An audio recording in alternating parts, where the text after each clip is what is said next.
네, 지금부터 2023년 교육환경평가 승인사업장 학부모 현장 모니터단 위촉식을 진행하도록 하겠습니다. 안녕하십니까. 저는 오늘 사회를 맡은 한국교육환경보호원 평가지원 2팀 박경훈이라고 합니다. 먼저 바쁘신 와중에도 우리 아이들의 교육환경 보호를 위해서 귀한 시간 내어주신 많은 분께 감사 말씀을 올립니다. 오늘 위촉식은 학교 주변 교육 봉사 현장으로부터 학생들의 교육 환경에 미치는 다양한 영향에 대한 정확한 이해와 안전한 관리를 도모하고자 개최되었으며 학부모 현장 모니터단 활동을 통해 학생들의 교육 환경 및 건강을 안전하게 보호하고자 하는 취지로 실시를 하게 되었습니다. 시간 관계상 국민의례는 생략하고 진행하도록 하겠습니다. 먼저 한국교육환경보호원 조명현 원장님의 인사 말씀이 있겠습니다.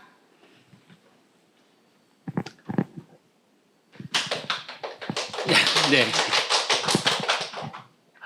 이렇게 만나 뵙게 돼서 반갑습니다. 저희가 이렇게 직접 모시고 인사도 드리고 했으면 좋을 텐데, 상황상 이렇게 온라인으로 모시게 돼서 좀 안타깝긴 한데요. 먼저 우리 그 학부모님들이 교육 환경을 굉장히 사랑하시고, 또 아이들을 걱정하는 마음에 이 모니터단에 직접 참여를 해주셔서 너무나 영광스럽고 감사하다는 말씀부터 드리겠습니다. 우리가 굳이 그 맹모삼천지교를 얘기하지 않더라도 교육 환경의 중요성은 그동안 계속 강조되어 왔었는데요. 특히나 우리나라와 같이 이렇게 좁은 땅덩어리에서 도시가 확장되다 보니 학교 주변이 지속적으로 위협하고 있는 건 사실입니다. 그리고 안타깝게도 또 최근에는 그 어린이 보호구역 내에서 사고들도 계속 발생하고 있어서 저희 안타까움을 더하고 있는데요. 이런 요인들이 아마도 학교 주변에 이루어지고 있는 이런 공사 현장이라든지 이런 부분에서 그 위험 요소가 조금씩 모아지면서 그런 사고들이 발생하는 것 같습니다. 우리 학부모님들을 저희가 이제 교육환경보호원은 교육환경과 관련된 전문기관으로서 저희들이 이제 5년 지나서 6년 차 진행을 하고 있는데요.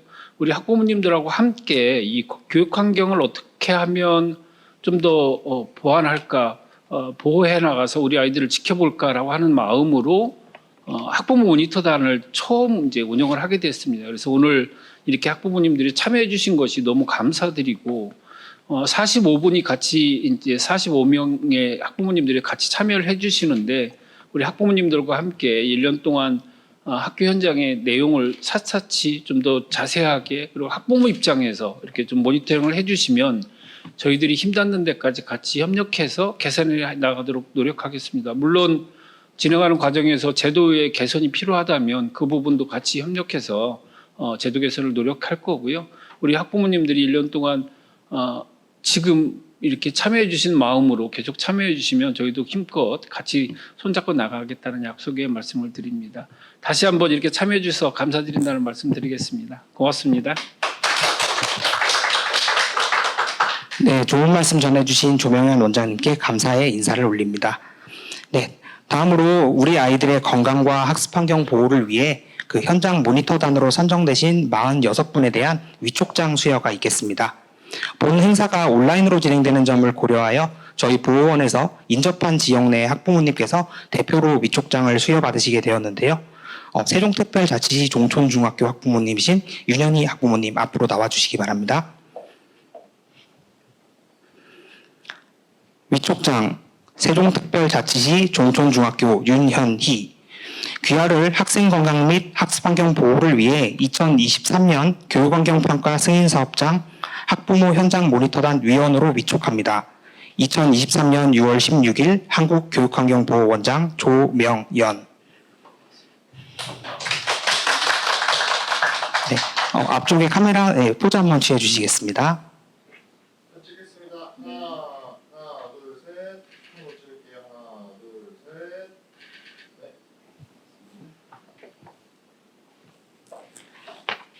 네, 이어서 그 모니터단 위원 45분의 위촉장 수여는 권역별로 성명을 호명하는 것으로 좀 대체하도록 하겠습니다. 네, 먼저 강원, 경기, 인천, 서울 권역입니다. 한강초등학교 김유연 학부모님, 한강초등학교 권대중 학부모님, 한강초 김명진 학부모님, 신우초 이현정 학부모님, 구암중 심현숙 학부모님, 공연초 유경원 학부모님, 강빛초 신승미 학부모님, 인천하늘초 유은혜 학부모님, 인천기계공고 조선미 학부모님, 솔샘초 이영미 학부모님, 솔샘초 이희연 학부모님, 부곡중앙초 황수미 학부모님, 별내국제유 신도성 학부모님, 충북 충남 세종 대전 권역입니다. 형석중의 정재숙 학부모님, 형석고의 김기철 학부모님, 무흑초의 장미경 학부모님, 용곡중의 박재현 학부모님, 아산세교초의 최정희 학부모님, 내포초의 안경미 학부모님, 보문중의 성형숙 학부모님, 대전대룡초 우미경 학부모님, 오정중학교 한선영 학부모님, 금성초의 김민정 학부모님, 대전도안초의 김현주 학부모님, 전북 전남 광주 권역입니다.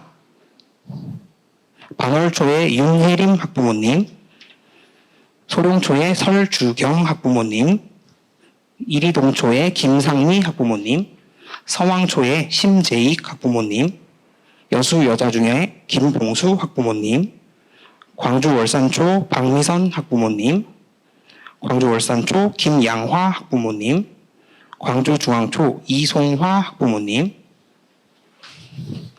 네, 경북 경남 울산 대구 권역입니다. 네, 대이초의 이지영 학부모님, 형곡중의 유병훈 학부모님, 창원 명곡고의 황영실 학부모님, 은하수초의 구태현 학부모님, 회야초의 이경진 학부모님, 울산중앙중의 우영의 학부모님, 온산고의 정미라 학부모님, 대구농업 마이스터고의 임미애 학부모님, 중리중학교의 손부 학부모님, 신흥초의 박정규 학부모님, 화남초의 박지현 학부모님이십니다.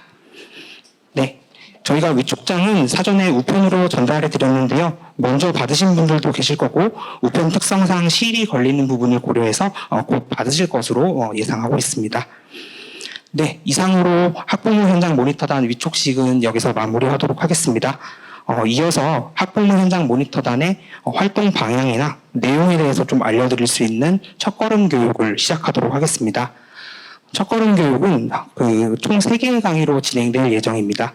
강의 내용이나 중간에 좀 기타 궁금하신 사항이 있으실 경우에는 저희가 온라인으로 작성해 주시면 모든 강의가 진행된 이후에 종합 질의 시간에 좀 답변을 드릴 수 있도록 진행하겠습니다.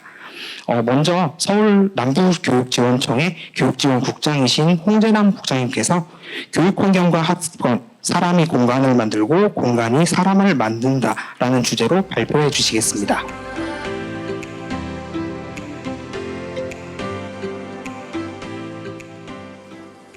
안녕하세요. 남부교육청의 교육지원국장을 맡고 있는 홍재나입니다. 이렇게 교육환경보호원에서 좋은 행사를 만들어주시는데 참여하게 되어서 매우 기쁘게 생각합니다. 그리고 온라인이지만 함께 하고 계신 학부모님들께도 반가운 마음을 전해드립니다. 저는 교육환경보호원의 그런 어떤 취지에 대해서 적극 공감하고 있고요. 이런 기관이 만들어진 것이 매우 기쁘다고 생각하고 있습니다. 지난 4년간 제가 2월 말까지 그 학교의 교장으로 부임을 하다가 이번에 교육청으로 옮겼는데요. 학교에서 교장 역할을 하면서 교육환경이 얼마나 중요한지를 더욱더 뼈저리게 느꼈었고요. 오늘 말씀드린 내용도 제가 학교 주변의 어떤 상황뿐만 아니라 학교 내부의 학교 환경이 교육과 어떤 연관성이 있는지를 짧게 말씀드리고 싶습니다. 순서는 다음과 같이 말씀드리겠습니다. 먼저 교육 심리 철학자인 메슬로우의 욕구 위계 단계를 좀 보여드리고 싶은데요. 아마 이거 많이 보셨을 거라고 생각이 듭니다. 여러분들이 생각하실 때 이런 그 단계에서 그 학교에 있어서 교육 환경이 차지하고 있는 현재 그런 단계는 어떤 단계라고 생각을 하시는지요? 아마 밑에서부터 올라가면 아마 안전의 욕구 정도로 지금 우리가 생각하고 있지 않을까. 그리고 제가 올라오면서 이 교육환경보호원의 그 팻말에 써 있는 문구를 봤는데요. 건강하고 안전한 교육 환경의 시작 이렇게 써 있었습니다. 시작점이기도 하지만 굉장히 큰 걸음을 할 거라고 생각이 드는데요.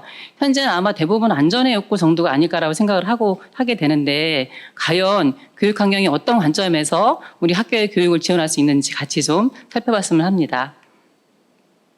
학교의 역할은 국가 교육과정을 운영하는 것이라고 할 수 있습니다. 교육과정은 교육 내용과 관련해서 교과의 배열과 조직을 체계한 전체적인 계획이라고 할 수 있습니다.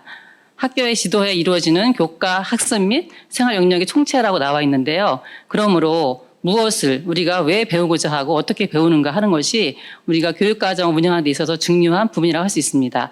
결국은 이것을 통해서 학습자의 성장을 지원할 수 있는 학습자의 학습권 실현이 국가교육과정 운영의 핵심 목표가 되어야 할 것입니다. 그렇다면 이 국가교육과정을 운영하기 위해서 어떤 것들이 좀 충족되어야 할지 좀 같이 살펴봐야 될 것 같습니다. 학습 환경은 실제로 교육과정과 떨어진 부분이 아니라고 할 수 있습니다. 우리가 교육과정을 이야기할 때 형식 교육과정과 그리고 잠재적 교육과정을 이야기를 많이 하는데요. 이 잠재적 교육과정이 실제로는 형식 교육과정인 교과서의 내용보다 훨씬 더 많은 부분을 학생들한테 영향을 미치고 있다고 생각할 수 있습니다. 그래서 학생들은 접하는 모든 것에서 배우고 있다고 할 수 있는 것이죠. 이런 부분에 대해서 루소는 에밀에서 이렇게 말을 했는데요. 학교의 모든 사물들과 사건이 교육과정이라는 측면에서 루소가 말을 하기를 배울 생각이 있는 한 천지 만물 중 하나도 스승이 아닌 것은 없다. 사람에게는 세 가지 스승이 있다. 하나는 대자연, 그리고 둘째는 인연. 인연은 사람을 이야기하는 것이겠죠. 또 부모님이나 또는 교사들이 될 것이고요. 셋째는 모든 사물이다라고 말을 했습니다. 대자연은 주변의 물리적 환경일 것이고 인간은 사회적 환경 또는 주변 사람의 모든 행위를 말하는 것이고 사물은 학교, 가정, 사회의 모든 교구나 물건을 의미하는 것이라고 할 수 있습니다. 이런 측면에서 봤을 때 우리가 아이들이 배우는 교육 과정을 아주 협소하게 교과서의 내용으로 제한할 것이 아니라 아이들을 둘러싸고 있는 모든 학습 환경, 그런 것들이 아이들의 중요한 교육 과정의 한 부분으로 들어가야 한다고 생각합니다. 학습권의 측면에서 봐서도 학습권의 정의는 학습자가 자신의 삶에 필요한 지식이나 기술 등을 학습자가 필요로 하는 장소와 시간에 주체적으로 구성해서 능동적으로 학습할 수 있는 권리라고 할 수 있는데요.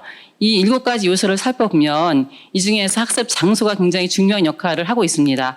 아이들이 공부하는 공간이 어떤 곳인가, 또 아이들이 처해 있는 가정 환경이 어떤 곳인가에 따라서 아이들의 학습 상황은 굉장히 많이 달라질 수 있고 이를 통해서 학습권의 실현에 굉장히 지대한 영향을 준다고 할 수 있습니다. 미래교육과정에서 살펴봐도 미래교육과정은 요즘 많이 이제 언급되고 있는 내용이기도 한데요. 미래교육과정이 저는 특별한 어떤 그 과정이라기보다는 우리가 추구해야 될 아이들이 제대로 성장하는 그런 환경, 그런 결과를 가져올 수 있는 그런 교육과정을 의미한다고 생각하는데요. 이 측면에서 봤을 때 제가 크게 2가지 말을 좀 소개해드리고 싶은데요. 아마 다들 잘 아실 것 같습니다. 한 아이를 기르기 위해서는 온 마을이 필요하다라는 인디언 속담은 우리가 많이 언급하고 있는 말이기도 하고요. 또 사람이 공간을 만들고 공간이 사람을 만든다. 이 말은 영국의 위스턴 처칠이 이제 한 말인데요. 세계대전이 끝나고 나서 도서관이 다 붕괴됐고 국회가 다 붕괴됐을 때 이 건물을 새로 만들자고 제안하면서 했던 유명한 연설이기도 합니다. 지금은 공간 이야기할 때 굉장히 많이 언급되고 있는 말들이기도 한데요. 굉장히 맞는 말이라고 생각을 하고 있습니다. 이거는 서울의 한 사례인데요. 이 22년에 이제 있었던 그 일인데 비극적인 일이죠. 서울의 방배동에 있는 학교인데 뉴스에 나왔던 부분이라서 아마 다 아실 텐데요. 지금은 여기에 인도가 만들어졌습니다. 근데 그때 그 뉴스의 그 헤드라인이 이렇게 떴죠. 비극이 있고 나서야 이제 만들었다고 얘기를 했는데 굉장히 마음 아픈 일인데 사실 이 부분은 그동안에 안 했던 얘기가 아니고 계속 이거를 이제 요구했던 부분인데 안 됐던 부분이기도 하고요. 결국은 아이가 불행한 사고를 당하고 나서야 결국 이루어졌던 마음 아픈 사건입니다. 최근에 우리 관내, 남부 관내에서도 이런 일이 이제 발생을 하고 있는데요. 이 지역은 구로구에 있는 한 초등학교의 옆에 있는 인도입니다. 보시죠. 굉장히 좁은 걸 아시겠죠. 옆에는 이렇게 겨우 한 사람도 겨우 지나갈 정도로 그나마도 아주 좁게 이렇게 만들어 놓은 상황이잖아요. 지난주에 저희가 이거 관련해서 간담회에서 한번 언급이 됐었는데 여기를 구청에서는 이 통로가 지금 불호군단으로 속하는 그 입구거든요. 그래서 이거를 양방통행 유지해야 되기 때문에 더 이상 인도를 낼 수가 없다라고 말을 하고 있고 방법은 학교에다가 이 인도를 조성할 수 있도록 학교에 땅을 좀 내줘라라고 얘기를 하고 있는 건데요. 이 측면에서 어떻게 생각하실지 참 모르겠지만 일단은 이 부분은 지금 부결이 돼서 다시 언급이 되고 있는 부분인데요. 왜냐하면 학부모들이 반대를 하셨다고 합니다. 학교 땅을 내놔야 되는 부분이기 때문에 그렇겠죠. 그래서 이 부분에 대해서 좀 많이 좀 생각을 해봐야 될 것 같아요. 그래서 저희가 간담회 후에 열심히 설득을 해서 다시 이제 이거를 진행하기로 했거든요. 어쨌든 이런 경우들이 서울 같은 경우 특히나 대도시는 굉장히 많은 사안이라고 생각합니다. 이런 길을 따라서 아이들이 올 때 과연 학교에 왔을 때 제대로 된 그런 마을 학습할 준비가 될 수 있을지 굉장히 저는 걱정이 좀 되는데요. 이거는 서울의 한 학교의 모습입니다. 학교가 양쪽으로 있죠. 어느 부분인지 아시겠죠? 이 부분과 이게 학교의 모습, 이제 부분인데요. 두 학교입니다. 하나는 고등학교, 하나는 중학교인데요. 이 학교에서 한 학교가 그린스마트 미래학교로 추진하려고 했었습니다. 근데 지금 학교의 건물을 보면은 어떻게 보이시나요? 학교 건물 모양이? 보통 많이 하는 말들이 이런 말을 많이 하죠. 학교의 이 시스템의 구조가 군대하고 약간 비슷하고 특히 최근에는 군대를 새로 지어서 굉장히 잘 짓거든요. 가다 보면 저도 학교인가 이렇게 좀 헷갈릴 때가 있습니다. 주변에 가다 보면은. 그리고 또 교도소, 오탄데 교도소하고도 좀 비슷하다고 하죠. 실제 그렇죠. 넓은 운동장이 있고 그리고 네모네모나 이렇게 반듯한 5층짜리 건물들이 있고 그런 건물 시스템이 학교의 모양인데요. 우리가 언제까지 이런 데서 공부를 해야 될지 굉장히 좀 안타까운 마음도 듭니다. 특히나 미래교육 관점에서 봤을 때 다양한 공간들이 만들어져서 아이들한테 좀 지원을 했으면 좋겠다는 생각이 드는데요. 사례를 잠깐 좀 소개시켜 드릴게요.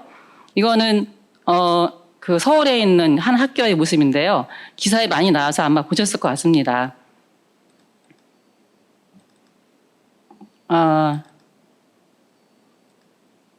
제가 링크를 해놨는데 링크가 좀 안 돼서 한번 검색해 보시면은 신길중학교라는 학교거든요.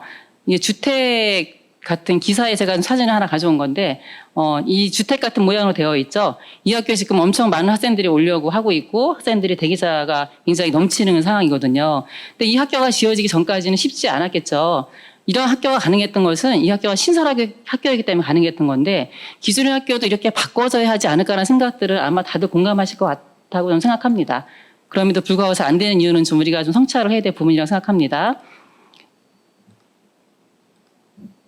이거는 이제 해외 사례인데 이것도 제가 기사를 가져온 건데 링크를 걸었는데 이 기사를 한번 검색해 보시면은 해외 아마 미래교육 학교 공간 이렇게 치면 많이 나올 겁니다. 지금 링크가 안 열려서 제가 말로 설명드리겠습니다. 굉장히 다양한 공간들이 이건 그 덴마크의 한 학교의 모습이거든요. 학교라고 생각되지 않으시죠? 이런 학교에서 공부하는 아이들과 아까 네모네모난 학교에서 공부하는 아이들의 어떤 그런 학습에 대한 그런 실현 정도는 아마 미루어 짐작할 수 있지 않을까 생각이 듭니다. 현재 우리나라에서 학교 현장의 교육 이슈는 크게 이제 두 가지로 나눌 수 있겠죠. 학교 안에서의 이슈와 학교 밖에서의 이슈를 살펴볼 수 있을 것 같은데요. 학교 안에서는 이러이러한 부분들, 시설에 대한 부분들이라든가 여러 가지 부분들이 이제 이슈가 되고 있고요. 학교 밖에서는 학교 주변 환경, 특히 통학로가 굉장히 심각한 많은 문제가 발생하고 있습니다. 그리고 주변의 공사, 유해 시설 등. 근데 지금 공사라든가 유해 시설은 굉장히 정부에서도 많이 신경을 쓰고 있어서 예를 들어서 주변에서 공사가 있게 되면은 작은 공사라도 학교로 공문이 옵니다. 공문이 와서 이러이러한 공사를 하려고 한다. 학교 의견은 어떠냐라고 물어보거든요. 그럼 학교에서는 답변을 하죠. 아이들 통화 시간에는 큰 차가 오지 않게 해달라. 내지는 이제 지도를 해달라라고 이제 요청을 하면은 그거에 의해서 답변이 오고 만약에 학교에서 이거에 대해서 문제를 제기하면은 공사가 바로 진행되지는 못합니다. 그래서 예전처럼 그냥 막 하는 것 같지는 않고 나름대로 지금 많이 노력하고 있다고 생각이 듭니다. 더불어서 학교 밖의 청소년 공간이나 가정 환경 등이 이슈가 되고 있습니다. 근데 학교에서의 어려움은 학교는 사실 이런 시설과 학교의 환경에 대해서는 굉장히 전문 지식이 부족한 상황이거든요. 부족해서 학교의 관심의 정도에 따라서 또는 학교장의 역량에 따라서 학교 교육 환경이 많이 달라질 수밖에 없는 그런 상황입니다. 이에 대해서도 같이 고민할 부분이 아닌가라는 생각이 듭니다. 이런 이제 공간의 변화를 이루기 위해서는 굉장히 좀 많은 변화가 필요한데요. 아마 여러분들이 뉴스에서 많이 봐서 아실 거고 제가 사실은 사진 같이 장면을 가져올까 하다가 이거는 좀 네, 제가 좀 멈췄는데요. 안 가져왔는데요. 혹시라도 오해를 살까봐 아마 작년인가 재작년인가 다 기억하실 텐데 그린 스마트 미래학교 할 때 굉장히 반대가 많았었잖아요. 그래서 학교 앞에다가 조화를 갖다 놓기도 하고 그런 사진이 있었는데 저는 이게 어떤 변화로 가기 위한 진통의 과정이라고 생각하는데요. 변화가 쉽지 않죠. 그래서 중국의 고대 사람들은 변화를 하나의 저주를 여겼다고 합니다. 그 정도로 어려운 과정이라고 하고 또 변화를 좋아하는 유일한 사람은 이거 교육학자들이 말한 건데요. 뭐뭐한 아이뿐이다라는 말이 공감을 얻고 있다. 이 가로 안에 들어갈 아이는 어떤 아이일까요? 변화를 바라는 아이는 유일한 사람은 젖은 기저귀를 차고 있는 아이뿐이다라는 말을 할 정도로 굉장히 변화는 쉽지 않다는 것을 우리가 알 수 있는데요.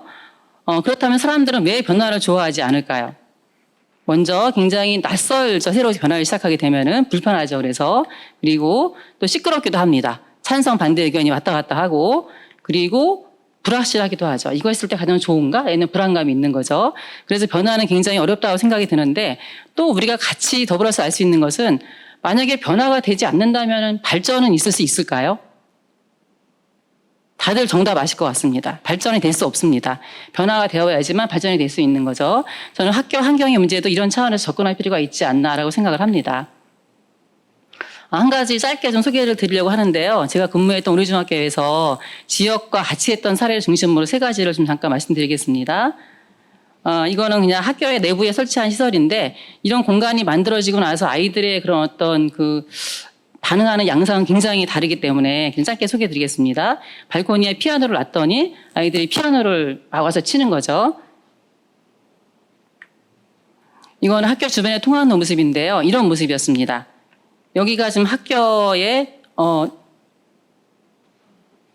이게 학교의 나무고요. 학교의 울타리입니다. 학교 옆에 길이고요. 이거는 학교 옆에 있는 곳 사거리인데요. 여기 GS 보이시죠? 이걸 좀 잘 유념해 봐주세요. 그리고 학교 뒤편의 모습입니다. 일방통행이었고 차가 이렇게 쭉 서 있었어요. 아이들은 아침에 이렇게 이쪽으로 걸어서 마을버스 타고 내려옵니다. 걸어오는 거죠, 이 길을. 상상이 가시죠? 어떻게 아이들이 어떤 환경에 있었을지. 제가 교장으로 가고 나서 이 문제를 구청장님 만나서 면담을 했습니다. 면담을 해서 이제 논의 끝에 바꿨는데요. 이렇게 바꾸었습니다. 이 부분은 이렇게 달라졌습니다. 같은 부분입니다. GS 보이시죠, 위에? 학교 땅을 내놓은 겁니다. 학교 땅을 내놔서 길을 조성을 했고요. 이 나무는 학교 나무입니다, 여전히. 학교 땅이고요. 왜냐하면 이 길을 구청이 못 사겠다고 했거든요. 돈이 없어서. 양방통행 유지해야 되고 결단을 내린 거죠. 교육청과 학교가 MOU를 맺어서 교육청, 학교, 지자체가 MOU를 맺어서 이런 길을 조성을 해서 마을 주민들도 안전하고 아이들도 안전한 길을 조성했습니다. 이러한 팻말도 붙였죠. 학교하고 구청이 같이 만든 거다. 이렇게 붙였고요. 예산은 다 구청이 당연히 분담했고 예산 공사도 모두 구청이 진행했습니다. 그다음에 이 사거리도 이런 사거리가 이렇게 바뀌었습니다. 너무 달라졌죠. 그리고 인도가 생겼죠, 여기에. 그리고 아까 뒤편 이런 부분들은 이렇게 달라졌습니다. 여기에 있던 이 거주자 우선 주차 지역으로 옮기고 다른 곳으로 옮겨주고 여기다 인도를 만들어서 쭉 학교 주변에 인도를 만든 거죠.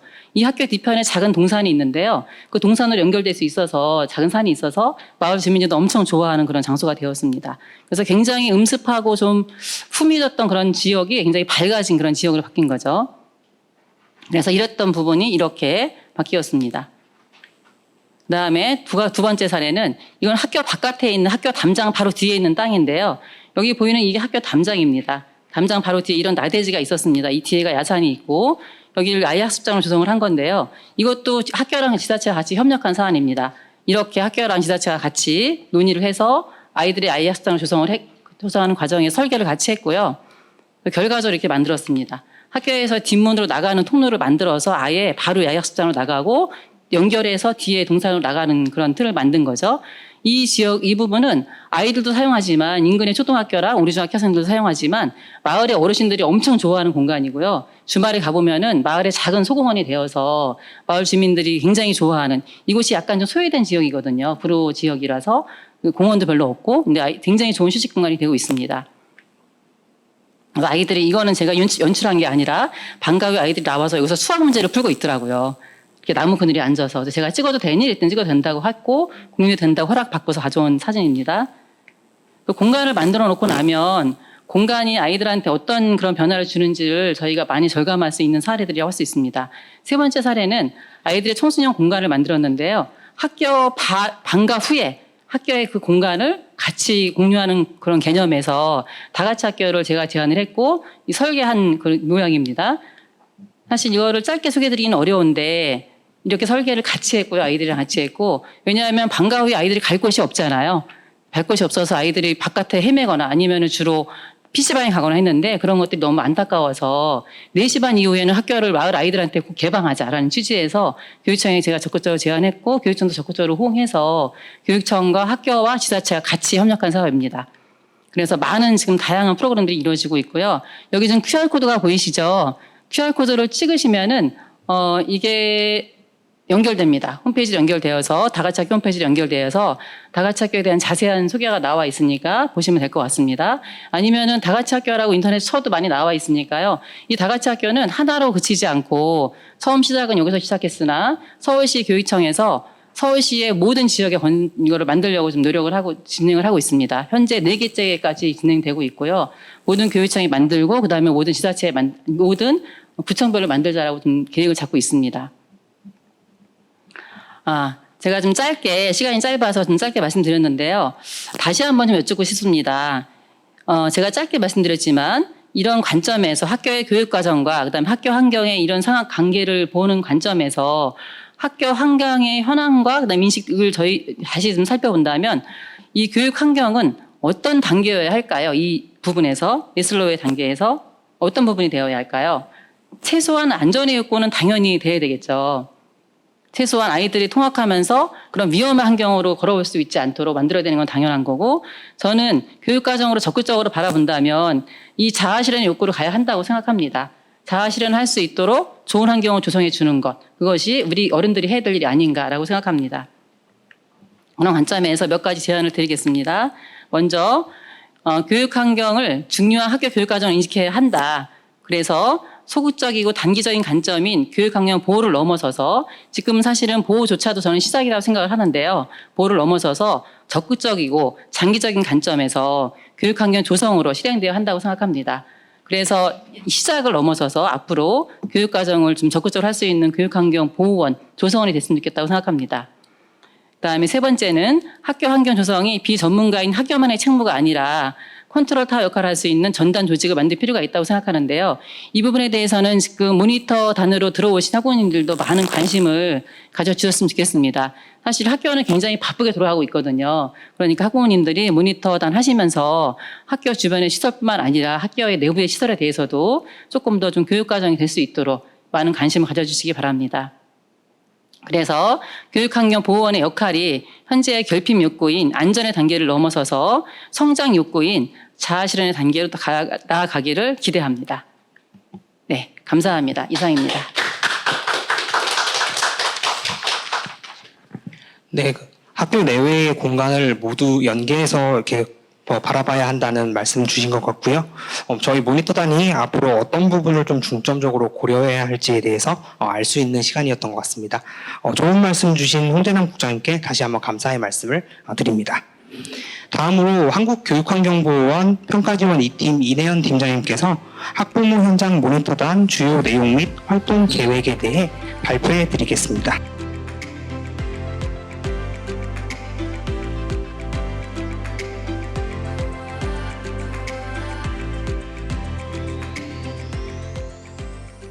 (2023년도) 교육환경평가 승인사업장 학부모 현장 모니터단 첫걸음 교육을 맡은 평가지원 2팀의 이내현입니다.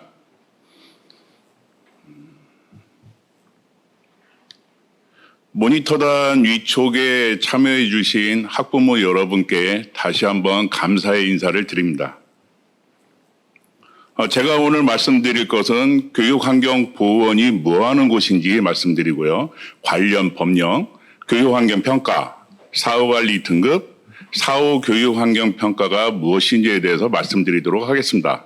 또한 왜 무슨 이유로 학부모 현장 모니터단을 만들었을까와 학부모 현장 모니터단 활동 계획 순으로 말씀드리겠습니다. 설립 목적입니다. 교육환경 보호에 관한 법률에 의해서 보호 제도를 안정적으로 운영하고 전문화, 고도화하기 위하여 현장 중심의 정책 수립 및 사업 시행을 추진하고자 설립된 기관입니다. 설립 근거는 교육환경 보호에 관한 법률 제13조입니다. 주요 기능입니다. 주요 업무가 되겠고요. 정책 수립을 위한 자료 개발 및 정책 분석, 기본 계획 및 시행 계획 수립 지원, 연구 개발 및 통계의 관리 보급, 교육환경 보호 사업 수행 관리, 기술 및 평가, 교육환경 보호를 위한 연수, 교육 및 자료 개발, 교육환경 정보 시스템의 구축, 운영 및 관리, 교육환경 평가서 검토, 승인 내용 조사 지원 및 사후 교육환경 평가서 검토, 또한 마지막으로 교육부 장관이 필요하다고 인정한 업무를 수행하고 있는 기관입니다. 두 번째로 교육환경 평가 관련 법령에 대해서 말씀드리겠습니다. 크게 세 가지 법령이 있고요. 여러분들도 다 아시다시피 교육환경 보호에 관한 법률은 국회, 입법기관인 국회에서 법률을 제정하게 됩니다. 약칭 교육환경법이라고도 부르게 됩니다. 두 번째는 교육환경 보호에 관한 법률 시행령입니다. 대통령령으로서 행정부 수반기관의 장이 제정한 법률이고요. 세 번째는 시행규칙입니다. 각부 장관, 중앙행정기관의 장이 제정한 법이 되겠습니다. 교육환경의 법적 정의와 교육환경 평가에 대해서 말씀드리겠습니다. 교육환경의 법적 정의로는 학생의 보건, 위생, 안전, 학습 등의 지장이 없도록 하기 위한 학교 및 학교 주변의 모든 요소를 말합니다. 교육환경 평가라는 건 공사장으로 인해 교육환경, 보건, 위생, 안전, 학습 등의 지장이 없도록 하기 위한 학교 및 학교 주변의 모든 요소에 미치는 영향에 관한 평가서를 말합니다. 교육환경평가 대상에 대해서 말씀드리겠습니다. 크게 신설학교와 기존학교로 나누게 됩니다. 신설학교는 모든 학교가 설립될 시에 교육환경평가를 수행하고요. 학교를 설립하려는 자, 즉 주관이 교육청이 되겠습니다. 두 번째, 도시군 관리계획 입안자로서 중앙행정기관과 중앙정부와 지방정부가 주관이 되겠습니다. 세 번째, 개발사업 시행자, 민간사업이 학교를 설립하려고 했을 때 교육환경평가를 수행하게 됩니다. 기존학교 관련 대상 크게 정비사업과 대규모 건축으로 나눕니다. 교육환경보호구역 내, 즉 학교 부지에서 직선거리 200m 이내에 사업장이 위치하고 있을 때입니다. 그때 정비사업은 교육환경보호구역에서 정비사업을 시행하는 자, 두 번째로 교육환경보호구역에서 21층 이상 또는 연면적 10만 제곱미터 이상 건축 행위를 하려는 자는 교육환경평가를 받아야 합니다. 세 번째입니다. 교육환경평가 사후관리 등급, 사후 교육환경평가는 무엇인지에 대해서 말씀드리겠습니다. 교육환경평가 전 과정은 크게 세 가지로 나눕니다. 보시다시피 교육환경평가, 사후관리, 사후교육환경평가입니다. 이 모든 것을 하는 이유는 학교 인접 공사장으로부터 교육환경 피해, 사전 예방과 사후 관리를 위한 유일한 제도라는 걸 말씀드립니다. 교육환경평가는 현황과 영향 예측과 저감 방안을 수립함으로 인해서 사전 예방을 하는 기능 중에 하나고요. 사후관리는 약속사항, 즉 승인 내용과 이행사항에 대해서 영향을 갖다 확인하는 작업이 되겠습니다. 사후 교육환경평가는 지켜지지 않았을 때, 약속이 이행되지 않았을 때 사후 교육환경평가, 즉 재평가를 수행하는 구조입니다. 교육환경평가 과정에 대해서 세부적으로 말씀드리겠습니다. 교육환경평가서를 갖다가 제출을 하게 됩니다. 사업 시행자가. 시도교육청에서 접수를 통해서 교육환경평가서를 저희 한국교육환경보호원, 캐파, 코리아 에듀케이셔널 인바이러멘트 프로텍션 에이전시입니다. 한국교육환경보호원에 평가서를 접수를 하고요. 해당 학교장의 의견을 듣기 위해서 대상 학교에 보고서를 갖다가 전달을 하게 됩니다. 그럼 두 기관에서 바로 보고서를 검토하고 의견을 갖다가 다시 시도교육청에 전달을 하게 됩니다. 시도교육청은 그 전달된 의견을 통해서 심의위원회를 열고 심의위원회에서 바로 승인을 갖다 해주는 구조로 되어 있습니다. 다음으로 모든 승인이 되면 사업 시행자는 바로 사업 착공 통보서를 갖다가 제출하게 되고 그 이후에 바로 사후 관리가 시작되는 구조입니다.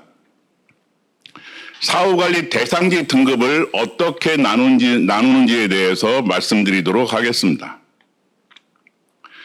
사후관리 등급은 크게 3등급으로 나눕니다. 50m 이내는 절대입니다. 1등급지입니다. 대규모, 중규모, 소규모에 상관없이 1등급지로 구분되고요. 이격거리가 100m가 초과되고 200m 이내일 때는 절대적입니다. 3등급지로 분류가 됩니다. 단 완충지대인 500m, 50m 초과 100m 이내에 위치한 학교는 크게 3등급으로 구분되고 있습니다. 대규모 사업을 보시게 되면 대주규모 10만 제곱미터 이상 또는 연면적 10만 제곱미터 이상일 경우에는 1등급지로 분류를 합니다. 중규모인 2등급지는 대주규모 10,000 제곱미터 이상 또는 연면적 10만 제곱미터 미만일 경우에는 2등급지로 구분이 됩니다. 소규모 대상지인 1만 제곱미터 미만일 때는 3등급지로 구분이 되고 1등급지에 대해서는 집중관리가 필요한 대상지역이며 2등급지는 주의 대상입니다. 3등급지는 관심 대상인 걸로 나누고 있습니다. 사후 교육 환경 평가 과정에 대해서 세부적으로 말씀드리도록 하겠습니다. 시행령 제20조를 보시게 되면 약속사항, 권고사항 미이행했었을 때 승인 당시 예상치 못한 영향이 발생했을 경우 바로 사후 교육환경평가서 작성 제출을 명할 수 있습니다. 단 시도교육위원회 심의를 통과를 해야 되고요. 작성 제출 기한은 30일 이상입니다. 따라서 사후 교육환경평가서 검토를 한국교육환경보호원에 의뢰를 하고 보원에서 검토를 갖다 통해서 다시 사업 시행자한테 전달되는 구조로 있습니다. 왜 학부모 현장 모니터단을 만들었을까에 대한 내용 설명을 하겠습니다. 약속을 잘 지키고 있는지 확인하는 작업 중에 하나가 되겠습니다. 사업 시행자가 승인 내용 반영 결과 통보서 작성 제출을 하면 교육환경평가서와 비교 검토를 통해서 현장 조사계획을 수립하고 조사계획 수립 통보를 갖다 통해서 바로 학부모 모니터단, 한국교육환경보호원, 시도교육청과 합동으로 점검을 갖다 수행할 예정입니다. 이 모니터링을 갖다가 함께 공유하고 공유된 모니터링 결과를 갖다가 정책 개발에 연결시키는 게 바로 모니터단을 만든 취지가 되겠습니다. 모니터단 활동 계획에 대해서 말씀드리겠습니다. 2023년 6월 지금 하고 있는 게 바로 사전 교육이 되고요. 6월서부터 8월까지 권역별 연수를 수행할 예정입니다. 9월부터 10월까지 교육환경 지킴이 체크리스트를 작성하고 현장 사진을 갖다가 밴드를 통해서 자료를 공유할 수 있도록 하겠습니다.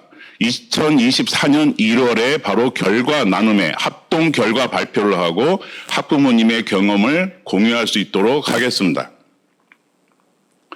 권역별 연수입니다. 1차, 2차, 3차, 4차에 걸쳐서 권역별로 연수를 수행할 예정입니다. 연수할 때 합동 현장조사, 시도교육청과 한국교육환경보호원, 모니터단 합동 현장조사를 수행할 예정이고 지킴이 체크리스트 작성 방법에 대해서 서로 토의할 예정입니다. 마지막으로 승인 내용 이행 사항에 대해서 점검을 할 계획입니다. 현장 모니터단은 현장 사진과 어떻게 승인 내용을 이행하고 있는지 근거 자료인 현장 사진과 체크리스트를 통해서 이 모니터링 결과를 갖다가 같이 공유할 수 있는 구조로 되어 있고 컴퓨터와 스마트폰을 이용해서 같이 공유할 수 있도록 하겠습니다. 스마트폰에 밴드에 선택을 해서 들어갈 수가 있고요. PC 환경에서 바로 교육환경 승인사업장 학부모 현장 모니터단에 접속이 가능합니다. 2024년 1월에 활동 결과 발표 나눔회와 경험 공유, 지침을 갖다 제공하고요. 그 피드백을 통해서 정책에 반영하는 순서로 모니터단 활동 계획을 수립하였습니다. 이상입니다. 감사합니다.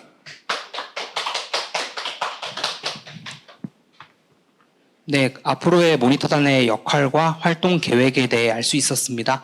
저희 보호원도 그 학부모 모니터단 활동에 적극 지원할 계획이고요.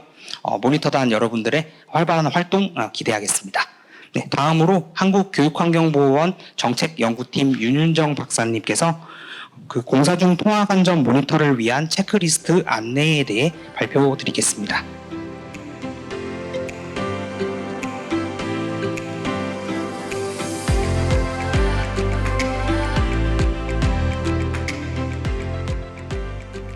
안녕하세요. 정책연구팀 윤윤정입니다.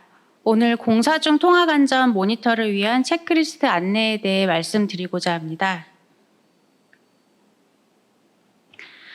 제가 오늘 말씀드리고자 하는 사항은 크게 세 가지로 좀 준비를 해보았습니다.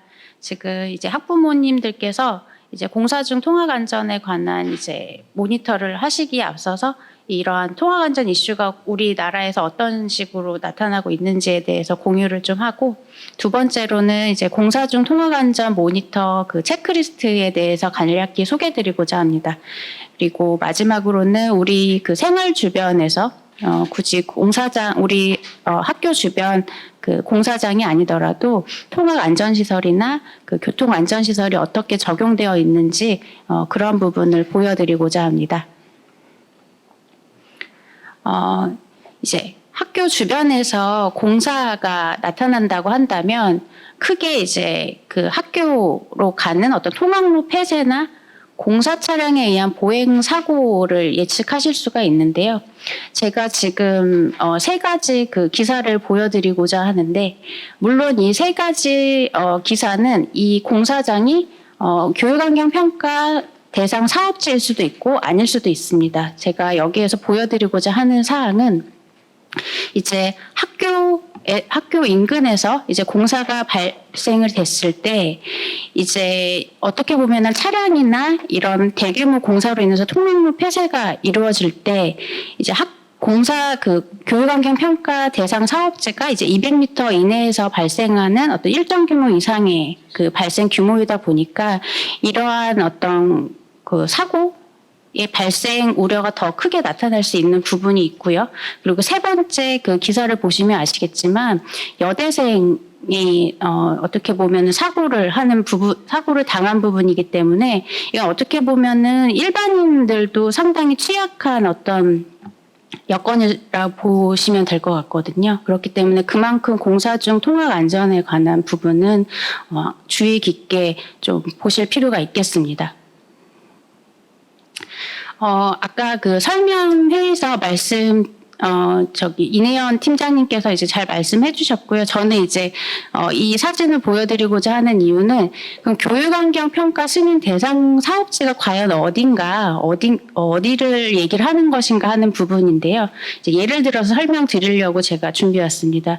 지금 아마 경기도에서 지금 아마 그 듣고 계시는 학부모님들이 계실 텐데, 이제 여기가 일산초등학교이고, 이 한 블럭 넘어서 이제 이편한 일산 어반 스카이가 있는데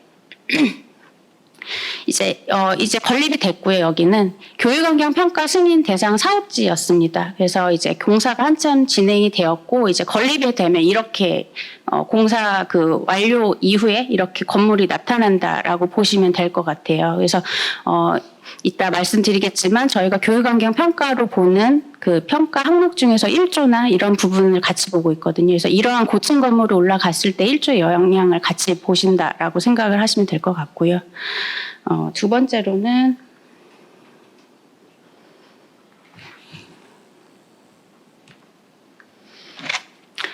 그 경기도 안양시 비산초등학교이고 그 사업지는 평촌 엘프라우드 아파트입니다. 이거는 이제 그 소음 진동 관련해서 말씀드리려고 제가 그 우연찮게 그 촬영한 부분인데요.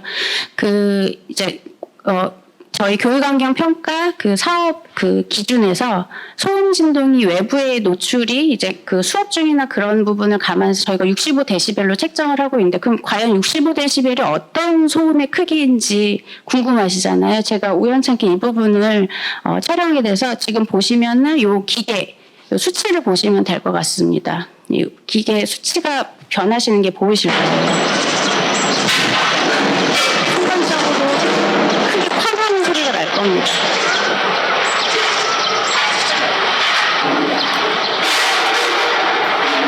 이랬을 때 13데시벨이거든요. 그러니까 저희가 65데시벨로 지금 한정하는 이유가 이러한 어떤 공사 소음 피해를 적어나기 위해서 그런 수치를 저희가 기준을 제시하고 있는 거고요. 그리고 같은 대상지입니다. 지금 한창 여기는 공사 중인 사업지이고요. 지금 저희가 공사 중 통화 안전을 보는 이유가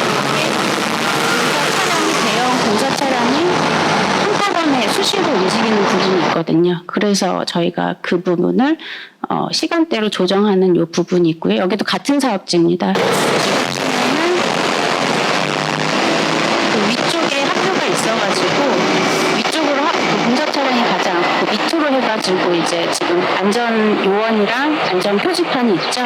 그래가지고 지금 학생들이 아니라 이 안전 요원 신호수나 이 안전 표지판 따라서 이렇게 공사 차량이 이렇게 가는 부분으로 이해하시면 될 것 같습니다. 이것도 지금 같은 사안이고요. 이거 같은 경우는 여기가 서울 강남구 서울공원초등학교, 공원중학교, 경기고등학교가 평가 대상 학교이고 그다음에 바로 옆에 그 재건축 아파트 사업지인데요. 제가 보여드리고자 하는 이유는 지금 잠깐 순간적으로 지나가서 아마 못 보셨겠지만 지금 여기 학생들이 이렇게 지나가죠. 여기가 지금 공사장 출입구가 있잖아요. 여기는 지금 그러면 공사 차량이 이렇게 진입을 하는 거거든요. 그럼 학생들이 지금 이렇게 그 동서측으로 이제 어떻게 보면 통학을 할 텐데 여기에 이제 안전요원 배치라던가 그 등하교 시간대 그 차량 제어를 하는 부분으로 해서 저희가 하는 부분인 것이죠. 그랬을 때 이제 여기도 그 같은 사업지입니다. 이제 바로 학교 옆에 그 사업 공사가 이루어지다 보니까 이러한 그 통학로 그 낙하물로부터의 안전을 위해서 지붕형 보행자 통로 설치를 하고 있거든요. 그래서 그거를 지금 조치해서 운영하고 있는 부분을 찍어온 부분입니다. 그리고 이거는 울산광역시 신정초등학교인데요. 지도를 먼저 알려드릴게요. 여기 지금 보시면 우선 신정초가 여기에 있고 지금 사업지가 바로 옆에 붙어 있어요. 이제 여기가 공사가 이제 될 거고요. 그 사업지가 오른쪽에 이 건물입니다. 이게 지금 철거 이전 상태이고요. 그리고 학교 바로 맞은편에서 공사가 이제 예정이 될 거겠죠.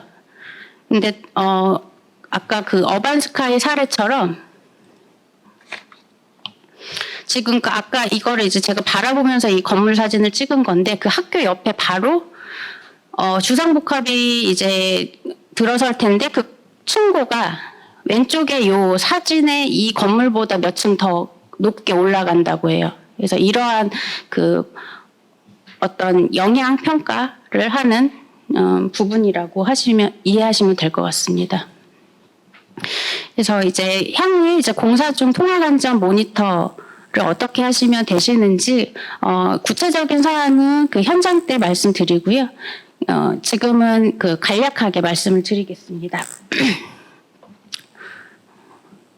지금 공사 중 통학 안전 평가는 크게 그 6가지 항목으로 되어 있는데 이제 계획 단계 이제 사업 완료 시에 이루어지는 어떤 그 통학 안전이 있고 또 공사 중에 집중적으로 이 사업 시행자가 이행해야 하는 공사로 인한 통학 안전 확보에 관한 사항입니다. 학부모님들께서는 이 6번 항목에 대해서 이제 모니터를 수행을 하실 텐데 이 부분은 전문적으로 검토되어야 될 부분도 있지만 그 일반인들 입장에서 좀 이렇게 시각적으로 식별하실 수 있는 부분이 있습니다. 그래서 그 부분을 중심으로 만들었고요. 그래서 크게 이제 8가지 항목으로 구성은 했고 그 중에서 그 1, 2, 3번이 이제 그 공사 중 통학 안전을 점검하는 통학 안전 항목이라고 보시면 될 것 같고 첫 번째로는 그 공사장 출입구 안전 요원이 보통 저희가 차량을 제어하는 교통 안전 요원, 그 다음에 통학을 제어하는 그 통학 안전 요원이 있는데 2인 이상 배치되어 있는지 출입구에서 그 부분은 확인이 가능하신 거죠. 그래서 그러한 부분, 그다음 등하교 시간대 공사 차량 운행하는 그 부분, 그래서 운행하지 않아야 되겠죠. 그래서 그게 운행하고 있느냐 안 하고 있느냐 그 부분을 체크하시면 되고 또 세 번째는 지붕형 보행자 통로 같은 경우는 이제 해당 사업지에 지붕형 보행자 통로가 설치되어 있는 사업지가 있고 안 되어 있는 사업지가 있을 텐데요. 이제 만약 설치되어 있으면 이제 그 통로로 안전하게 학생들이 등하교 하고 있는지를 이제 확인을 해주시면 될 것 같습니다. 네 번째로는 이제 그 통학로 주변 살수차 운행 확인은 이게 이제 공사 차량이 수시로 가고 또 토공사나 이런 부분이 이루어지기 때문에 비산먼지가 발생하거든요. 그래서 그런 부분을 살수차 운행하는 부분을 확인하실 수 있는 것이고 5번 같은 경우도 미세먼지 실시간 모니터링 장비에 관한 부분, 그 작동 유무에 관한 부분, 그러니까 간략하게 확인하실 수 있는 부분으로 해서 구성을 하였다고 보시면 될 것 같습니다. 그래서 아까 말씀드린 공사 중 통학 안전 확보에 관한 부분은 저희가 이제 5가지 항목을 보고 있는데 그 중에서 3가지 항목을 이제 일반 그 학부모님들 입장에서 검토하실 수 있는 항목으로 추출을 한 거고요. 나머지 대기와 소음도 마찬가지로 그렇게 추출을 하신 거라고 생각하시면 될 것 같습니다. 마지막으로 이제 생활 주변 및 학교 인근 사업지 통학 횡단 안전시설 설치 실내에 대해서 말씀을 드리고자 합니다. 이제 속도 저감을 위한 노면 표시라고 해가지고 고원식 횡단보도를 최근 들어 많이 설치하고 있습니다. 이 부분은 이제 그 보도 높이랑 그 횡단보도 높이를 동일하게 유지하면서 경사도를 줌으로써 자연스럽게 속도 저감이 유도되는 그 부분에 설치하는 부분이고요. 그래서 주로 학교 주변에서 많이 설치가 되고 있습니다. 그리고 이거 같은 경우는 이제 교육환경 평가 승인 대상 사업지는 아니에요. 제가 그 거주하고 있는 그 아파트 근처에서 제가 촬영한 부분인데요. 이제 고원식 횡단보도 보여드리려고 밑에 사진 그에서 이제 고원식 횡단보도 지금 보면은 경사가 있으면서 고원식 횡단보도 설치된 부분이 있지 않습니까? 그래서 여기 아파트에서 당연히 학생들이 통학을 하기 때문에 이런 설치가 된 부분이라고 이해하시면 될 것 같고요. 옐로 카펫이고 그 다음에 이제 지그재그 차선이라고 오른쪽 사진 보시면은 이제 속도 저감을 위해서 설치된 부분인데 여기도 물론 그 어떤 공사나 그런 부분으로 인해서 설치된 부분은 아니고 이제 이 차선이 넓고 또 학교가 인접해 있기 때문에 이런 속도 저감 그 노면 표시를 한 것이라고 이해하시면 될 것 같습니다. 아까 그 고원식 횡단보도 제가 통행하는 거를 하나 찍어온 거에서 앞에 이렇게 약간 이렇게 움푹하면서 가는 부분이 있죠. 그리고 이건 이제 저희가 그 공사장 출입구나 이제 그런 부분에서 이제 공사 안내판 설치하는 부분을 저희가 제안 드리고 있는데 그 위치에 이제 그 사진처럼 이렇게 배치하고 있는 사진을 보여드리고자 하고요.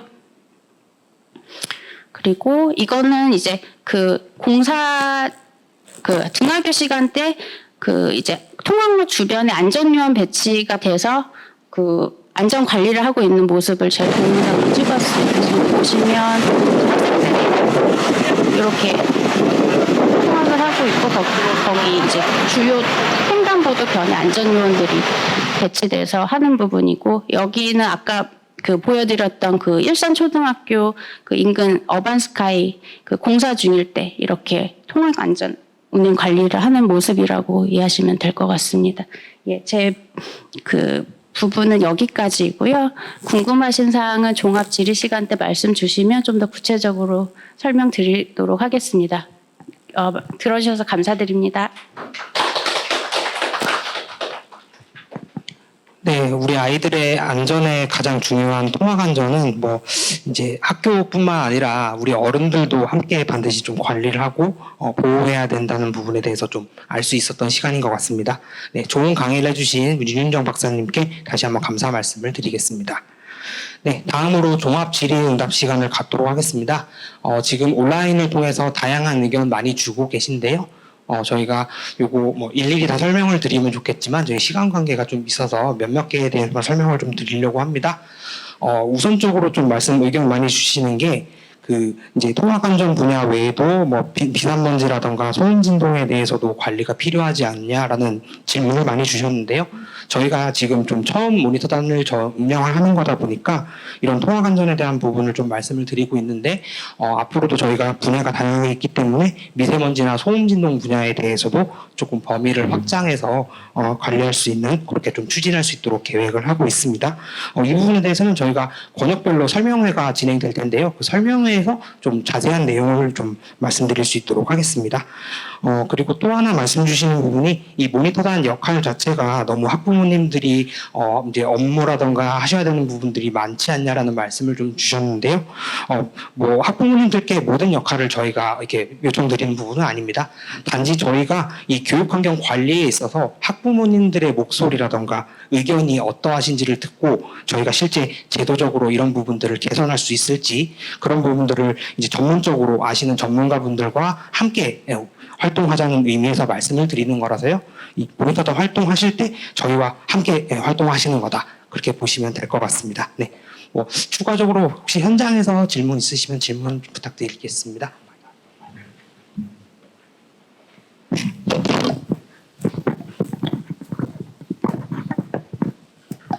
네, 안녕하세요. 좀 전에 모니터단 역할 말씀해 주셨는데요. 저희 모니터단이 현장 점검을 나갈 때 미리 그 학교 인접 공사장이나 그런 공사 현장 리스트가 나오는지, 저희가 가야 될 공사장들이 정해져 있다면 거기에 국한돼서 저희가 현장 체크를 하는지 궁금합니다. 답변 혹시 이내연 팀장님 가능하실까요?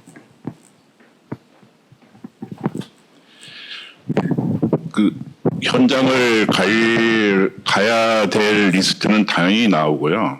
시도교육청과 저희 보호원이 협조해서 가장 적지인 사업장을 선정해서 학부모님들한테 전달이 될 사항이고요.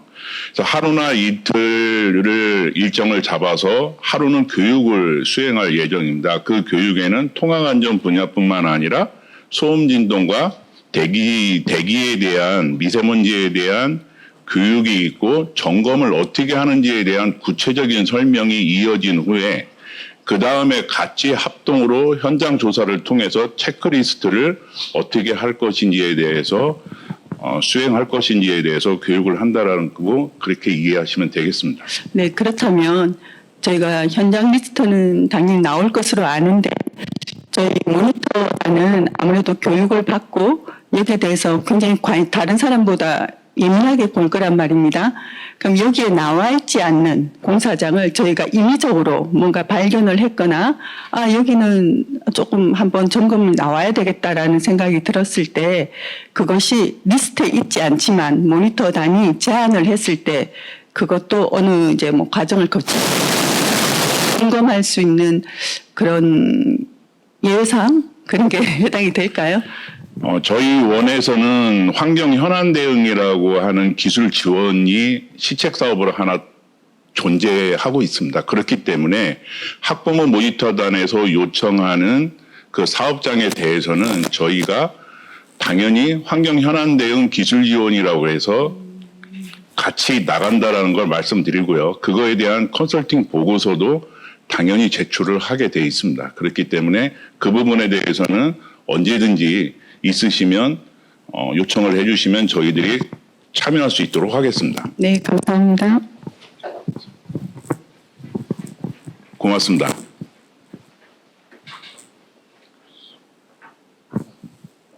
네, 그 온라인에 질의 많이 주셔가지고요. 뭐 하나, 두 개 정도만 한번 말씀을 드리고자 합니다. 일단은 그 교육환경 평가서 승인을 받고 나서 승인 사항들이 실제 현장에서 잘 적용되지 않는다. 그리고 그 시행사 쪽에서는 단순히 승인을 위한 저감 방안 부분이 아니냐라는 또 말씀을 좀 주셨습니다. 그래서 그 부분 혹시 뭐 답변 가능하실까요? 네. 그 부분은 충분히 저희들도 인정을 하고 있습니다. 근데 아무래도 불가피한 악영향이라고 해서 공사를 하다 보면 그 인근 지역에 영향은 미칠 수도 없고요. 그렇기 때문에 주변에 계신 학교, 특히 학부모나 통학을 하는 학생들한테 엄청난 영향이 있다는 걸 잘 인지하고 있습니다. 그 불가피한 악영향에 대해서 최소화를 시키기 위해서 바로 노력을 하고 있고 검토를 갖다가 하고 있다라는 걸 말씀드리고요. 이 학부모 현장 모니터단을 갖다 통해서 그런 부분을 어떻게 하면 더 최소화시킬 수 있는지 같이 머리를 짜내서 제도와 규정을 갖다가 개선할 수 있는 그런 기회가 되었으면 하는 게 저희 바람입니다. 이상입니다. 네, 그러면 뭐 질문을 다 답을 드리고 싶은데 너무 이제 저희 시간상 좀 저희가 질문을 답 드리지 못하는 부분에서는 죄송한 말씀 드리겠고요. 저희가 요거 그 행사 이후에도 말씀 주시면은 답변 드리도록 하겠습니다. 저희 그 조명현 원장님께서 마지막으로 끝인사 말씀 좀 주시겠습니다. 네, 오늘 처음 이제 우리 학부모님들이 관심을 갖고 참여해 주셨고 이제 첫 번째 행사다 보니까 교육환경과 관련된 그리고 모니터링단이 앞으로 해야 될 역할에 대해서 이제 간략하게 이렇게 말씀을 드렸는데 아마 다 이해하시기는 좀 어려울 것 같습니다. 우리가 진행하는 과정에서 이제 여러 가지를 같이 논의하고 협의해 나갈 텐데 이 교육환경 평가라고 하는 제도가 2008년부터 시작이 되긴 했지만 2008년부터 시작될 때에는 학교 용지를 선정할 때만 학교 용지를 어디다가 선정할 건가 이 부분을 평가를 통해서 교육감님들이 이제 승인하는 과정을 거쳤고요. 이게 2017년에 와서야 학교가 있는데 주변을 개발할 때 교육환경 평가를 추가하도록 했던 내용들은 2017년부터 시행이 됐습니다. 그래서 실제로 이제 5년, 6년밖에 되지는 않았는데 그런데 이 교육환경 평가는 했는데 평가한 이후에 평가한 대로 실제로 진행을 하느냐 안 하느냐 이 부분이 교육감님들이 확인을 하도록 돼 있는데 업무를 하는 과정에서 교육감님들이 이거 일일이 담당 공무원들이 확인하기가 어려우니까 그리고 분쟁도 발생하고 이런 상황들이 생기니까 그러면 이거를 저희와 같은 교육환경보건 같은 전문기관이 그거를 확인할 것인가 아니면 학부모님들하고 같이 할 것인가 뭐 여러 가지를 고민하고 있는 중에 실제로 피해를 보고 있는 학생들을 대행해서 우리 학부모님들이 한번 봐주십사 하는 내용이고요. 앞으로의 그러한 내용들은 충분히 논의하면서 그리고 현장에서 충분히 우리 학부모님들이 모니터링 할 때 할 수 있는 내용들을 같이 고민하는 거기 때문에 의견이 있으시면 이제 현장 저희들이 그 현장에 가셔서 우리 전문가분들이 이제 가셔서 학부모님들하고 같이 논의할 때 말씀 주시면 충분하게 논의도 될 것이고 또 하는 과정에서 변경도 또 보완도 많이 될 거라고 생각합니다. 어쨌든 오늘 이렇게 참여해 주셔서 너무 감사드리고요. 이제 첫걸음이긴 하지만 이 첫걸음이 우리 교육환경을 보호하고 아까 우리 서울남부교육청의 우리 홍 국장님 말씀 주신 것처럼 굉장히 교육과정상으로도 우리 아이들에게 굉장히 의미가 있는 이런 교육 환경 보호가 됐으면 좋겠다는 바람입니다. 예, 이렇게 마무리하도록 하겠습니다. 고맙습니다. 네. 끝으로 이제 소중한 시간 내어주신 저희 학부모님들과 시도교육청 관계자분들께 다시 한번 감사 말씀 올리고요. 저희 학부모 현장 모니터단에 참여하신 분들 활발한 활동을 저희가 적극적으로 지원하도록 하겠습니다. 네, 이상으로 2023년 교육환경평가 승인사업장 학부모 현장 모니터단 위촉식 및 첫걸음 교육을 마치도록 하겠습니다. 네, 대단히 감사합니다.